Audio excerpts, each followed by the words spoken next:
Je suis allé en mission civile en Palestine en 2002, c'était l'intifada. Et donc là j'ai fait des rencontres, en particulier de Palestiniens, parce qu'on a envie de les aider quand on voit la situation, et qui m'ont dit si tu veux nous aider, vends nos produits. On n'est pas des mendiants, on sait faire des choses, donc voilà. J'y suis retourné, j'ai rencontré le directeur d'une organisation de paysans, et voilà, on a commencé à importer de l'huile d'olive en créant l'association Le Philistin. Alors le Philistin, pourquoi? C'est Philistin, c'est Palestine, c'est Philistin palestinien, quoi. Voilà.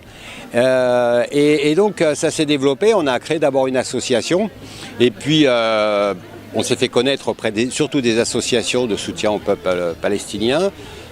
Et moi j'étais artisan dans le bâtiment et progressivement j'avais de moins en moins de chantiers. Et donc on a décidé en 2004 de créer France Import Palestine. Donc on a deux structures, une structure associative où on fait la promotion de la culture, du patrimoine palestinien. On incite les gens à partir en Palestine, à voyager, à visiter la Palestine, d'une part. Et d'autre part, on importe toutes sortes de produits palestiniens depuis maintenant, 2003, bientôt 15 ans, quoi.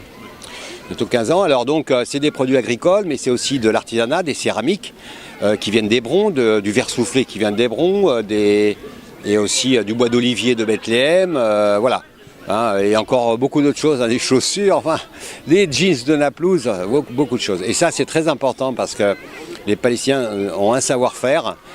Et d'un point de vue politique, je dirais qu'on voudrait les réduire à mendiants, c'est-à-dire l'aide humanitaire, des choses comme ça. Et en fait, eux, ils ne veulent pas de ça, ils veulent vivre de leur travail, tout simplement. Donc voilà, je suis bien heureux de travailler avec eux. Je vais régulièrement en Palestine, je connais les producteurs des produits que vous trouvez sur le stand. Et voilà, je me régale d'aller en Palestine, de retrouver les amis au moins 2-3 fois par an. Et voilà, cette collaboration qui marche bien, quoi.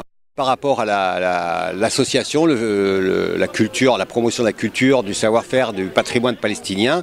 Donc tous les 2 ans, là, donc cette année 11, 12, 13 août de 2017, donc on organise le 3e festival Palestine en campagne. Dans notre village, à Gages, en Aveyron, pas très loin de Rodez. Et là, donc, on fait venir des Palestiniens de toute la Palestine. C'est-à-dire qu'on arrive à réunir des Palestiniens de Cisjordanie, ceux de Gaza, ceux de citoyens d'Israël, ou Palestine de 48, comme ils disent, ceux de Jérusalem et des camps de réfugiés. Ce sont des Palestiniens qui ne peuvent pas se retrouver sur leur terre et qui se retrouvent en terre avéronaise chez nous, quoi. C'est un miracle, voilà. On va avoir cette année le curé de Gaza, qui sait qu'il y a une église et qu'il y a une communauté chrétienne à Gaza. Et voilà, donc le père Manuel Moussalam sera là pour justement nous dire comment ça se passe à Gaza et démystifier beaucoup de choses qu'on a dans notre imaginaire.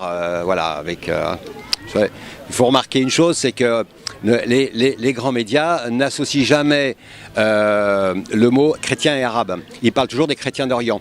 Lui, le père Manuel Moussalam, qui est chrétien, il se définit comme arabe, palestinien, chrétien.